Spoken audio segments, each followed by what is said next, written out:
sorry.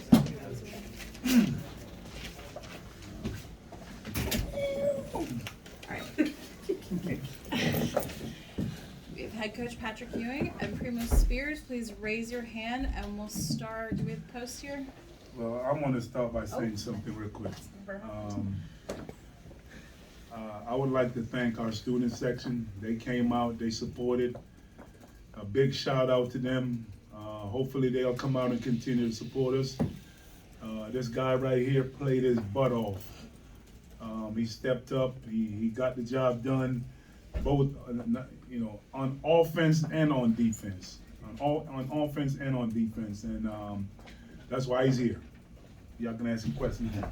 All right, please raise your hand and I'll call on you. Let's start back there with the post.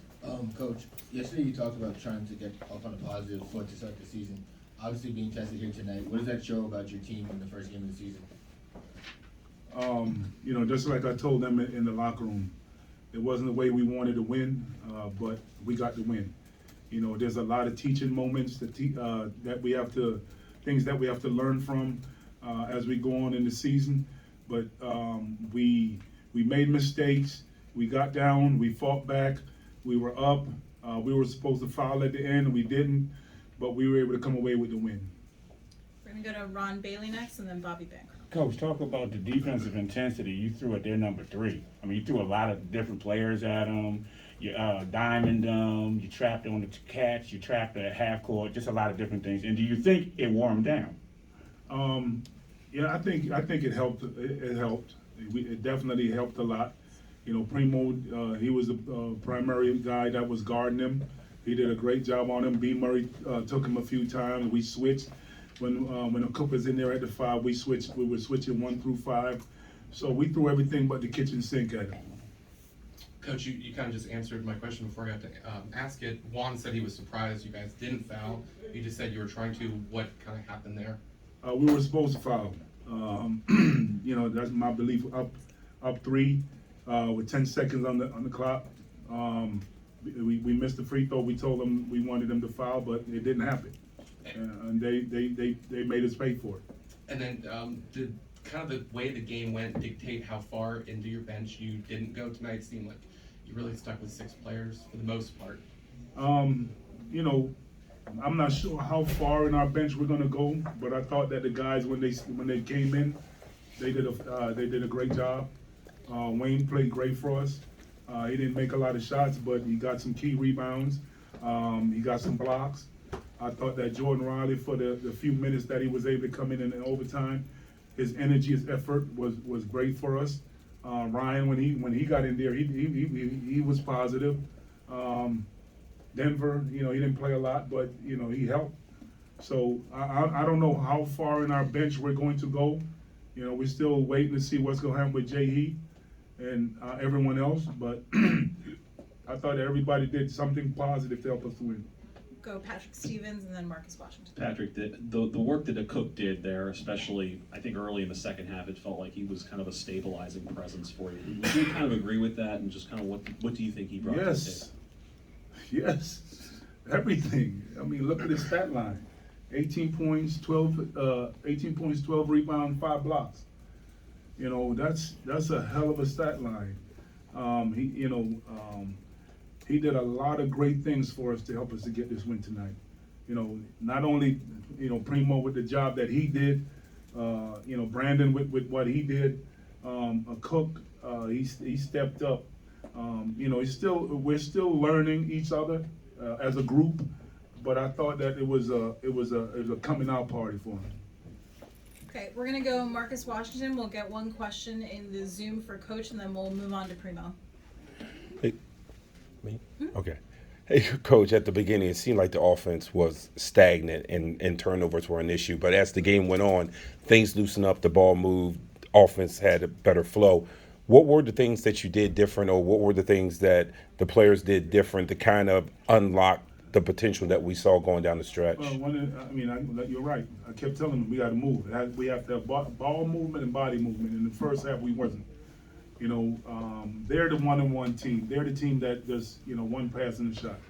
In order for us to be good, the ball has to move. It has to be multiple passes, multiple efforts, But I in the second half and in the overtime, I thought we did a great job of that. We wasn't just running set. We were playing. Body movement, ball movement. Barb, that's you. Okay, question for Patrick Waring on the Zoom. Hey, Coach, you just talked about in the beginning the reason why Primo's here. Can you just talk about his performance, hitting shots, especially late in the game? I thought he played big for us. Hitting shots, driving, pulling up, making plays. He played big boy basketball. I'm not going to say what I said to him in the locker room, but he played big boy basketball today. All right. All right, thank you. Back in the room. Go here, Ron Bailey. What's going on with Brad? I didn't see him on the bench. Is it something I We missed? had full wisdom to teeth taken out. Okay. All right, and we're moving on to questions for Primo. You can get Aiden Kern over here. Hey Primo, I think you started out 1 for 9 from the field tonight, but you really got going in the second half and overtime. What keyed you in there late? Just finding my touch. I haven't played since March 9th here, and since the 8-10, so new system. Just trying to find my touch. We went to B. Murray early. He was hitting shots, so I just had to just stay in the flow of the game, try to set him down.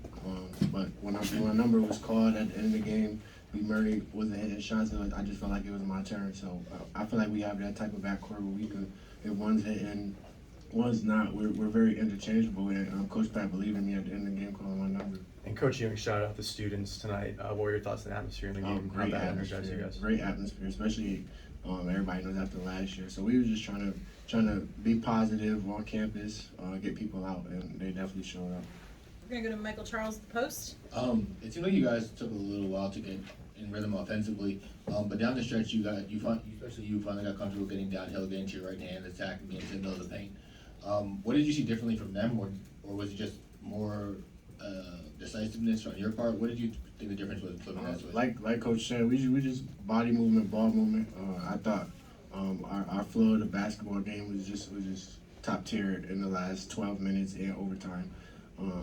B. Murray getting to his spots and Cook hitting shots, and B. Murray had 8 assists, just causing a lot of attention and finding guys. And I thought, like I said, we had body movement, and that was the key for us. It opened a lot of lanes. They started going under screens. After I hit that 3, it caused them to go over. So I got to snake the ball screen and get downhill. All right, and the last 2 questions for Primo will go Bobby and then Dave Preston. Primo, obviously, the team is different this year. You guys weren't here last year. How important was it to start on a positive note and to get Georgetown, back on the winning side of things? I always say if Georgetown basketball is good and basketball is always good. So it was great. We definitely in the locker room emphasized about winning games this year and definitely starting on the right foot. And I thought we did that even though, like he said, we didn't want to win how we won, but we had 6 people in double digits. I thought we played great team defense in the second half. And you mentioned you hadn't played, since the A-10 tournament, obviously. It's opening night, but did that sort of feel like a mid-season game the way that it, towards the end it seemed like, No, for sure. High level basketball. Coppin's very scrappy, great one-on-one players, but I thought we were the better team going in and after tonight. All right, last question, Dave. Primo, the way things ended in regulation, a lot of smaller teams would have shrunk in the extra session. What was the focus? What did you all talk amongst yourselves to get off to that strong start in the extra session? We got a great group of guys in the locker room. Great group of guys. Very great group of guys. So coach emphasized that he wanted to just keep our heads. It was 0-0 going into overtime, so we was just back at it again. Our flow was great. Like I said, our team defense was superb in overtime. So I just thought that we kept our composure. We got a lot of veterans with Bryson and the Cook who have been here, so they kept us in it. Also, they didn't hit a high percentage of threes necessarily, but it seemed like they hit a lot of timely threes until at the end when it dried up. What was the focus late in containing them on the outside? Just pushing shooters off the line. I thought we were walling up very great in overtime in the last 5 minutes of regulation. So just making sure we show and run them off the line and make sure that we trust our brother that he was going to show up and help in the gap. Thank you, everyone. Primo's got some calls